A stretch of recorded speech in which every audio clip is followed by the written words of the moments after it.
할렐루야, 반갑습니다. 12월 9일 새벽 오늘 우리에게 주신 하나님의 말씀은 구약 사사기 19장 22절에서 30절까지의 말씀입니다. 사사기 19장 20절에서 30절까지의 말씀 제가 봉독하겠습니다. 하나님의 말씀입니다. 그들이 마음을 즐겁게 할 때에 그 성읍의 불량배들이 그 집을 애워싸고 문을 두들기며 집주인 노인에게 말하여 이르되 내 집에 들어온 사람을 끌어내라. 우리가 그와 관계하리라 하니 집주인 그 사람이 그들에게로 나와서 이르되 아니라 내 형제들아 청하노니 이 같은 악행을 저지르지 말라. 이 사람이 내 집에 들어왔으니 이런 망령된 일을 행하지 말라.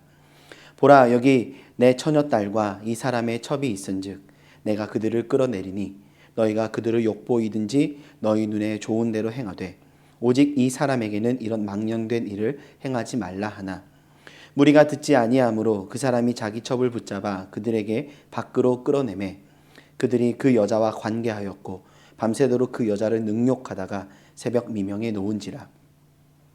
동틀 때에 여인이 자기의 주인이 있는 그 사람의 집 문에 이르러 엎드러져 밟기까지 거기 엎드러져 있더라. 그의 주인이 일찍이 일어나 집 문을 열고 떠나고자 하더니 그 여인이 집 문에 엎드러져 있고 그의 두 손이 문지방에 있는 것을 보고 그에게 이르되 일어나라, 우리가 떠나가자 하나 아무 대답이 없는지라. 이에 그의 시체를 나귀에 싣고 행하여 자기 곳에 돌아가서 그 집에 이르러서는 칼을 가지고 자기 첩의 시체를 거두어 그 마디를 찍어 12덩이에 나누고 그것을 이스라엘 사방에 두루 보내매 그것을 보는 자가 다 이르되 이스라엘 자손이 애굽 땅에서 올라온 날부터 오늘까지 이런 일은 일어나지도 아니하였고 보지도 못하였도다. 이 일을 생각하고 상의한 후에 말하자 하니라. 아멘. 우리가 살아가는 현실 속에서 대부분의 사람들은 그 사회의 부조리함, 부도덕의 문제, 나아가 영적인 현실에 대해서 깊이 고민하지 못합니다. 이유는 각기 다를 수 있겠지만 지금의 사회적 현실을 본다면 자본주의 사회 속에서 직접적인 경제적, 관계적 현실에 문제가 일어나지 않는 한 대부분의 문제는 그저 어떤 현상이나 누군가의 잘못 정도로 여겨지게 되기 때문이지요. 답은 자본주의라는 그 형태의 문제가 아닌 사회 전반의 현실이 그러하더라는 겁니다.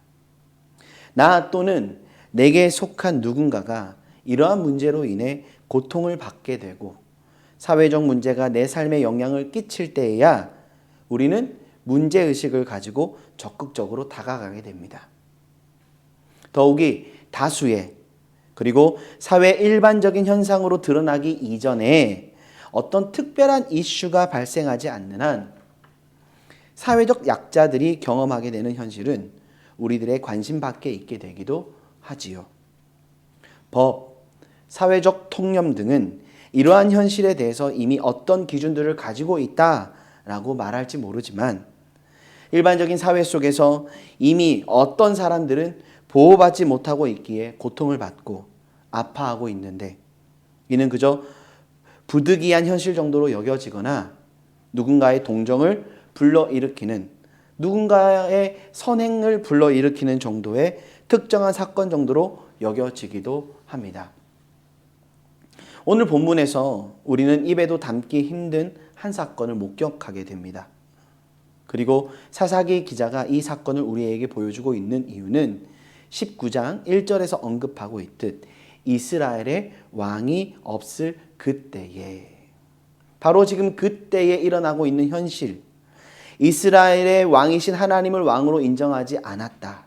그때에 나아가 왕이 없는 상태 지금 그 민족은 무질서한 상태이고 컨트롤 타워가 없는 현실이다. 즉 누구도 통제되지 않았고 질서를 지키지 않는 무질서의 상태, 혼돈의 상태에 있을 그때에 카오스 상태인 이스라엘의 영적 현실 한가운데에서 어떤 일이 벌어지고 있었는가? 사사기 기자는 적나라하게 우리에게 보여주고 있는 것이죠. 그런데 이 이야기가 바로 그 중심에 있는 사건이 될 수 있다는 점을 사사기 기자는 이 이야기를 통해 우리에게 전해줍니다. 이야기는 한 레위 사람이 자신의 첩을 그 첩의 집에 가서 다시 찾아서 다시 자신이 살던 에브라임으로 돌아가던 과정에 일어납니다. 가던 중에 밤이 깊어 기브아의 한 노인의 집에 머물게 됩니다. 나그네와 같이 행하던 그들을 다행히 노인은 머물 곳이 없는 나그네를 환대해야 한다는 의무를 이행함으로 그들을 환대하게 되지요. 그래서 바로 앞절 21절에서 나타나듯 그를 데리고 자기 집에 들어가서 나귀에게 먹이니 그들이 발을 씻고 먹고 마시니라. 그 레위인을 집으로 불러들였을 뿐만 아니라 그 나귀들을 먹여서 쉴 수 있도록, 그가 쉴 수 있도록 하였더라, 대접하였더라는 겁니다. 그뿐만 아닙니다. 그 집의 주인인 노인은 레위인과 함께 즐거운 시간을 보내었다. 함께 밥을 먹고 만찬을 즐기며 대화를 나누고 있었던 것이죠. 그런데 22절의 말씀, 오늘 본문을 보겠습니다. 그들이 마음을 즐겁게 할 때에 한참 즐거운 시간을 보내고 있었는데 그 성읍의 불량배들이 그 집을 애워싸고 문을 두들기며 말 그대로 집에 온 손님을 자신들에게 내어놓으라 요구합니다. 그 요구의 이유와 목적은 무엇입니까? 우리가 그와 관계하리라. 어떤 의미입니까? 이 레위인, 그 남자와 성관계를 맺겠다. 상상하기도 싫은 모습이죠. 이것이 쌍방간의 행위라면 어떤 의미일 수 있겠지만, 아니죠. 의미일 수도 없겠지만 여기서는 어떤 의미입니까? 폭력적으로 그를 해야겠다라는 의미이지요. 동성을 향하여 그들의 시선이 향하여 있음에도 불구하고 말이죠. 이에 집주인은 그들이 이러한 악행을 저지하고 손님을 보호하려 했지만 그 불량배들이 말이 통하지 않았던 겁니다. 노인은 이 레위인을 지키기 위해, 자신의 집에 온 손님을 지키기 위해 24절의 말씀입니다. 보라, 여기 내 처녀딸과 이 사람의 첩이 있은즉 내가 그들을 끌어내리니 너희는 그들을 욕보이든지 너희 눈에 좋은 대로 행하되 오직 이 사람에게는 이런 망령된 일을 행하지 말라 하니. 개인적으로 너무너무 이 본문을 읽는데 인간적으로 화가 났습니다. 이렇게밖에 해결할 수 없었던 걸까? 오직 이 사람만을 망령되이 행하지 않게 하기 위해서 자신의 딸과 이 사람의 첩을 욕보이라고 말할 수밖에 없었던 건가? 여기가 이방 땅도 아니고 불량배들 역시 베냐민 지파 사람들 중 한 사람일 가능성이 거의 확실한데 이 상황에서 이 노인이 그들에게 이 상황을 해결하기 위해 할 수 있었던 노력이 이것밖에 없었던 것일까? 안타깝게도 이 불량배들은 계속해서 말이 통하지 않았던 겁니다. 노인은 이 말이 통하지 않는 상황 속에 그저 한 여인, 그 첩, 연약하고 힘이 없는 그 첩을, 그 레위인의 첩을 내어 던져버립니다. 더 황당한 것은 그 어디에도 이 레위인이 그 행위를 말리거나 이 첩을 보호하려고 하지 않았던 것이죠. 그들은 그 여인을 끌어내어 밤새 능욕하고 새벽이 되어서야 놓아줍니다. 그런데 더 이해하기 힘든 건 26절입니다.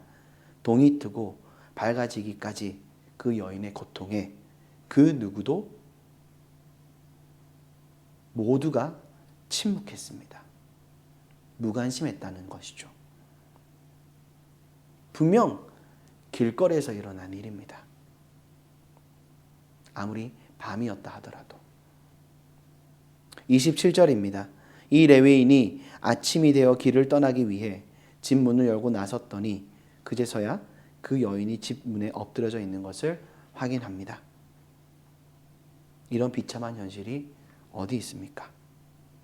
이 여인이 이미 죽어 있었는지 아니면 이후에 길을 가는 도중에 죽었는지는 정확하게 알 수 없지만 레위인은 돌아가는 길에 이 여인의 죽음에 분노하였고 집에 이르러 이 첩의 시체를 12토막 내어 이스라엘 사방에 두루 보내게 됩니다.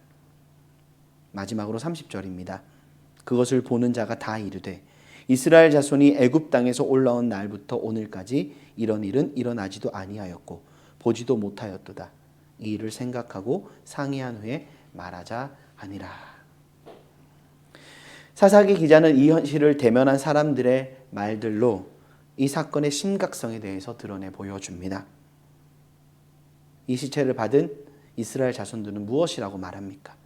출애굽 이후로 오늘까지 이런 일은 일어나지도 보지도 못한 끔찍한 사건이다.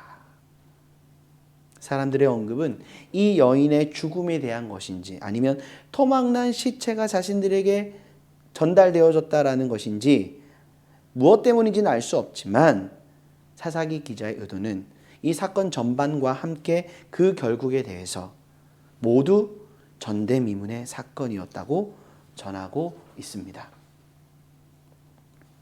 어떻게 보면 불량배들을 통해서 드러나는 문제가 워낙 명확하기에 우리는 그들의 행위와 그로 인한 결국만을 생각할 수 있습니다. 그들은 성폭행을 요구했고 결국에 명확한 범죄를 저지릅니다. 한 여인을 그리고 그 생명을 앗아갔지요. 너무나 분명한 죄악의 현실입니다. 그러나 이 본문에서 우리가 주목해 봐야 하는 건 이 외에도 이 사건의 가해자는 지금 이 이야기에 등장하는 모든 인물들이더라는 겁니다. 나아가 이스라엘의 현실 자체가 가해 그 자체였던 것이죠. 아무리 그 목적이 분명하고 그럴 수 있는 힘과 자격이 있었다고 하더라도 그 결과 자신이 지키고자 했던 사람을 지켰다 하더라도 이 노인이 첩을 불량배들에게 내어준 건 그 자체가 살인입니다. 이 노인의 결정과 행동에 대해서 침묵하며 자신의 안위와 권리만을 누린 레위인 역시 살인자입니다. 한 걸음 더 나아가 어두운 밤 불량배들을 통제할 수 있는 아무런 장치도 준비되어 있지 않던 그들의 현실, 그들의 악행에 대해서 그 누구도 관여할 수 없었던 이스라엘의, 아니 관여하려 하지도 않았던 침묵 가운데 있었던 이스라엘의 현실은 그 자체가 어둠이었다 할 수 있습니다. 그러나 성경이 분명히 우리 가운데 말씀하는 하나님의 나라, 하나님의 나라는 어떠한 모습입니까? 이사야 선지자를 통해 주님은 말씀하십니다. 이사야서 11장 6절에서 8절의 말씀입니다.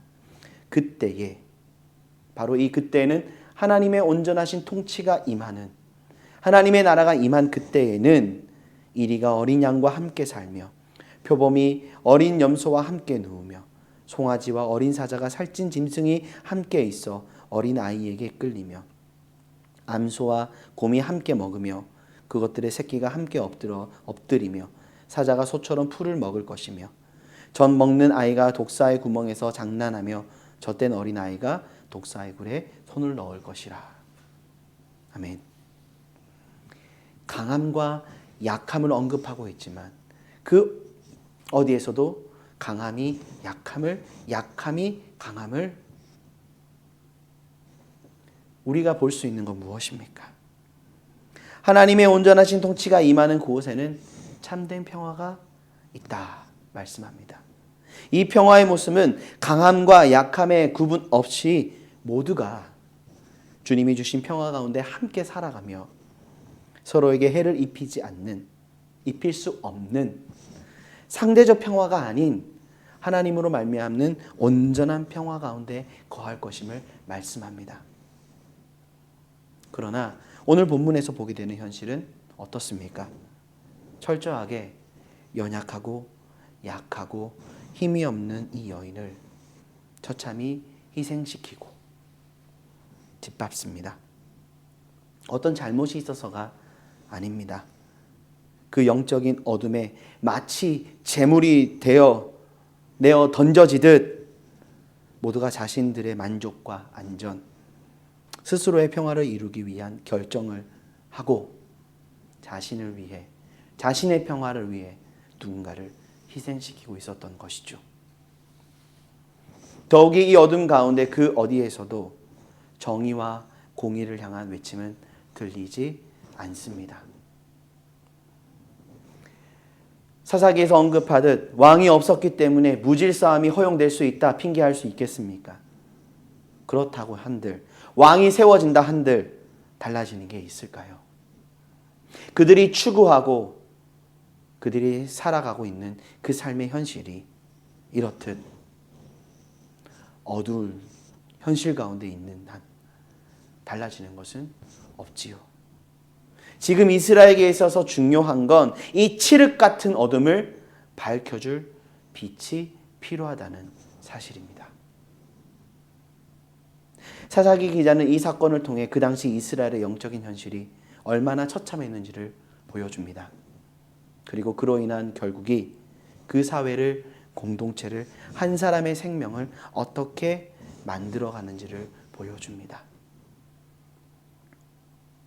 사랑하는 영암의 가족 여러분, 하나님의 백성들이라 하더라도 하나님의 통치 가운데 온전히 거하지 않고 어둠 가운데 행하며 살아가는 그 가운데 그들 역시도 세상과 다를 바 없는, 아니 도리어 세상보다 더 잔인한 그 현실을 만들어가고 이루어가고 있는 모습을 우리는 보게 되지요. 지금 이 본문의 배경은 이스라엘 백성들의 현실이지 않습니까? 스스로 결코 자정되어 줄 수 없는 현실이 바로 우리네 현실이다. 우리의 힘으로, 우리의 노력으로 이 어둠에서 벗어날 수 있는가? 왕이 세워진들 이 어둠이 끝이 날 수 있는가? 그렇지 않다는 것이죠. 하나님을 왕으로 인정하여 그들이 잃어버린 하나님 나라 백성으로서의 정체성을 회복하지 않는 한 그 땅은 점점 더 칠흑 같은 어둠을 향해 갈 수밖에 없음을 이 사사기의 전체적인 이야기와 함께 오늘의 이 본문을 통해 우리는 보게 되는 것이죠. 그들의 현주소를. 그렇기에 우리 주님은 빛으로 이 땅 가운데 오실 수밖에 없었던 겁니다. 빛으로 오신 주님이 우리의 왕이 되어 주신다 말씀하고 계신 겁니다. 이 대림절의 기간을 보내고 있는 시간 속에 우리는 이렇듯 우리의 현실을 돌아봐야 하겠습니다. 칠흑 같은 어둠에 휩쓸려 살아가고 있는 우리네 현실. 단순히 부도덕과 부조리한 현실과 어떠한 사건들로 인해 분노하고 있는 우리들의 마음이 아니라 정말로 고통받고 상하고 깨어져 가고 있는 이 상황 속에서도 정말 우리는 무엇을 향하여 나아가고 있는가? 빛이 없는 이곳 가운데 생명의 빛을 전하며 생명의 빛을 비추어야 될 우리가 어떠한 삶을 살아가고 있는가? 우리는 돌아봐야 하는 것이죠. 그렇게 우리는 날마다 빛으로 오셔서 우리의 생명의 빛이 되어주신 예수 그리스도, 그분의 말씀에 귀를 기울일 뿐만 아니라 그분이 걸어가신 그 길을 함께 걸어가는 삶을 살아가야 하는 것입니다. 우리 주님 말씀하십니다. 너희는 세상의 빛이다. 왜 우리를 빛으로 이 땅 가운데 부르셨습니까? 빛으로 오신 그 주님을 전해야 하는 자들이기 때문입니다. 우리가 그 예수 그리스도를 전할 때 이 땅 가운데 어둠이 사라지고 이 땅 가운데 참된 빛의 역사가 나타나게 되기 때문입니다. 하나님의 백성으로 부름받은 우리가 예수 그리스도를 전할 때 이 땅에 빛을 전하는 것과 같기에 너희는 세상의 빛이다 말씀하십니다. 사랑하는 영암의 가족 여러분, 이 어두운 세상 가운데 특별히 이 대림절의 시간을 보내며 빛으로 오신 그 주님, 빛으로 오실 수밖에 없었던 그 주님을 우리가 기억하며 우리의 삶이, 우리의 입술이 빛 대신 그 주님을 증거하는 날마다의 삶으로 나아갈 수 있기를 원합니다. 빛이 필요한 이 시대입니다. 우리의 마음도, 우리의 현실도, 코로나로 인하여 반복되어지는 이 안타까운 현실 가운데도 우리의 노력도 중요하고 우리들의 수고도 중요하겠지만 정말로 이 현실로부터 우리를 구원할 길은 단 하나인 것. 예수 그리스도. 그분이 임하셔서 그분이 오셔서 빛으로 오신 그 주님을 우리가 환영하고 그 주님을 우리의 왕으로 인정하는 삶으로 나아갈 때 하나님의 참된 구원의 역사, 회복의 역사, 이 악순환의 고리가 끊어지고 참된 생명의 빛으로 나아가는 은혜가 있을 줄 믿습니다. 그 믿음 안에 주님을 바라보시며 빛 대신 주님을 날마다 인정할 뿐만 아니라 그 주님이 나의 왕이심을 믿음으로 선포하며 그 말씀에 순종하며 믿음의 길을 걸어 나아가는 우리 살아가는 영감의 공동체 될 수 있기를 간절히 소망합니다. 함께 기도하시겠습니다. 주님, 오늘 사사기의 말씀을 통하여 그 빛 대신 주님으로부터 벗어난 현실이 어떠한지를 보게 하시니 감사합니다. 입에도 담기 힘든 그 잔혹한 현실 앞에 우리 안에 있는 어둠이 얼마나 어둡고 잔인하고 무서운지를 다시금 대면합니다. 그러나 주님, 빛으로 오셔서 그 생명의 빛으로 우리를 다니게 하시기 위하여 우리 가운데 찾아오셨습니다. 이제는 그 주님을 바라봅니다. 우리 이제는 그 주님을 인정합니다. 그 주님을 의지합니다. 생명의 빛으로 오신 예수 그리스도 그 주님 한 분만을 바라보며 주님의 말씀 붙들고 주님을 믿는 믿음 가운데 왕 되신 주님을 찬양하며 믿음의 길을 걸어가기 원합니다. 우리가 그 믿음의 길로 나아갈 때 주님의 구원을 이 땅 가운데 이루실 뿐만 아니라 하나님의 구원이 우리의 삶을 다스리시고 통치하심에 이제는 생명의 빛으로 나아가 어두운 이 땅 가운데 주의 빛을 비추는 세상에 빛된 하나님의 백성으로 우리를 사용하실 뿐만 아니라 하나님의 그 놀라운 은혜 가운데 기뻐하며 감사하며 하나님의 나라를 소망하는 걸로 나아가게 하실 것을 믿사오니 우리 사랑하는 성도님들의 삶의 모든 자리 가운데 주님 은혜 주시고 동행하여 주셔서 그 믿음 안에 살아갈 수 있도록 역사하여 주시옵소서. 감사합니다.